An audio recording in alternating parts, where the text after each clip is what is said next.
অলপ বহিছোঁ টেনশ্যন ঘৰৰ কাম কৰি আছে মিস্ত্ৰীক পইচা দিব লাগে পইচা নাই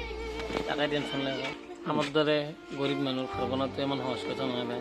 বহুত পইচা লাগে মেলা পইচা লাগে ঘৰত এই চাৰিফালে মিস্ত্ৰী লাগি আছে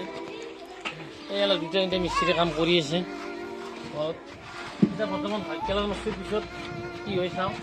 বৰ্তমান টিপিং মাৰি চাওঁ এইটো কালাৰ কৰি মই পুটিং কৰি তাপাই কি কালাৰ কৰিম চাওঁ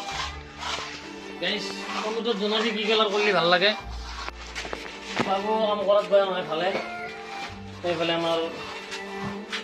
খৰিফ ভাই কাম কৰি আছে এইফালে এই ভিতৰখনে অলপ দেখি লওঁ কেনে হৈছে কালাৰ চাই লওঁ পুটিংটো এই ভিতৰত মই পুটিং কৰিছোঁ এই ফল চিলিং কৰিছোঁ ফল চিলিংটো চাই লৈছোঁ কেনে এইটো এনেকৈ এই ফল চিলিংটো চিম্পুল ডিজাইন দিছোঁ এই কাটি চাইনিজ বিলাক অলপ গল্ডেন কালাৰ মাৰি দিছোঁ চিম্পুল আৰু কৰিছোঁ বৰ্তমান কালাৰ কৰা নাই এইফালে বাথৰুমটো এনেকৈ এই বেচিনটো এটা দিছোঁ বাথৰুমটো এনেকৈ আছে বৰ্তমান টাইল চাইজখিনি এইফালে আপোনাৰ কিটচেনটো চাব পৰা এইফালে হওক কিটচেনটোৰ কাম বৰ্তমান কৰা নাই মানে টেম্পৰাৰী থৈ দিছোঁ কিটচেনটোৰ কাম কৰিম